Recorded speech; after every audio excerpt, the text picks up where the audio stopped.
Friends, welcome to my YouTube channel GK maths class. GK maths class में आपने maths तो बहुत पढ़ ली। आज हम पढ़ने जा रहे हैं हिंदी।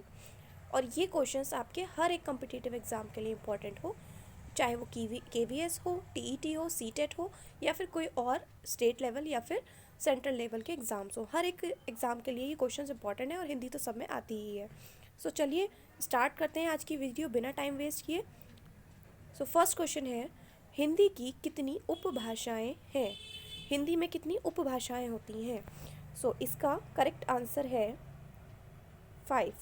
हिंदी में 5 उपभाषाएं होती हैं।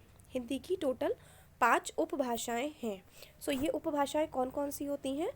हिंदी की जो 5 उपभाषाएं हैं उनमें सबसे पहले है राजस्थानी, फिर है बिहारी, उसके बाद है पहाड़ी हिंदी, और 4th नंबर पर आती है पूर्वी हिंदी, और उसके बाद आती है पश्चिमी हिंदी। ये 5 हिंदी की उपभाषाएं हैं। इन सारी उपभाषाओं के अंदर जो बोलियां हैं उन्हें भी मैं एक्सप्लेन कर दूंगी, उसके लिए मैं एक अलग वीडियो बनाऊंगी। चलिए आगे बढ़ते हैं नेक्स्ट क्वेश्चन की तरफ। हमारा नेक्स्ट क्वेश्चन है, पंजाबी भाषा की लिपि क्या है?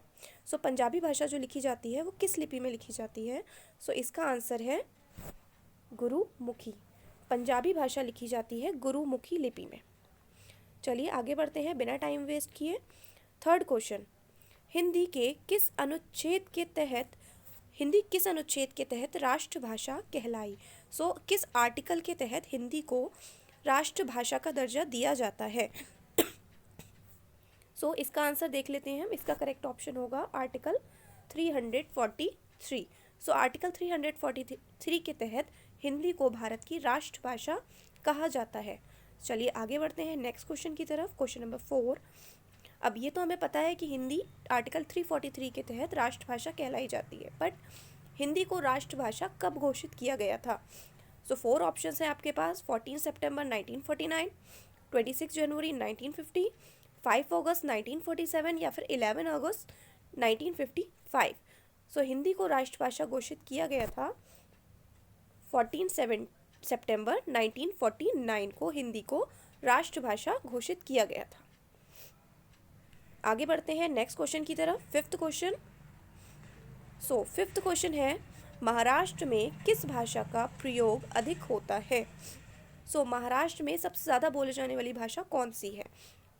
महाराष्ट्र में जो भाषा सबसे ज़्यादा बोली जाती है वो है मराठी। मराठी भाषा महाराष्ट्र में सबसे ज़्यादा बोली जाती है। एक बार रिवीजन ले लेते हैं जल्दी से। 4th क्वेश्चन था हमारा कि हिंदी को राष्ट्रभाषा कब घोषित किया गया? 14 सितंबर 1949 को, इसीलिए हम हर 14 सितंबर को हिंदी दिवस मनाते हैं। और किस अनुच्छेद के किस आर्टिकल के तहत हिंदी को राष्ट्रभाषा कहा गया है? आर्टिकल 343 के तहत।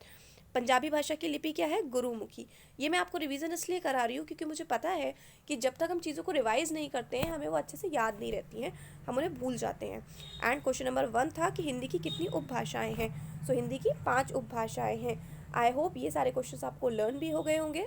आज मैं आपके लिए बहुत छोटी सी वीडियो लेकर आई हूँ क्योंकि ये मेरी हिंदी क्लास की फर्स्ट वीडियो है। अगर आप चाहते हैं कि इसी तरीके से मैं हिंदी के लिए और इम्पॉर्टेंट क्वेश्चंस की वीडियो बनाऊँ, मेरी वीडियो को लाइक कीजिए, चैनल को सब्सक्राइब कीजिए और शेयर करना ना भूलें। Thank you.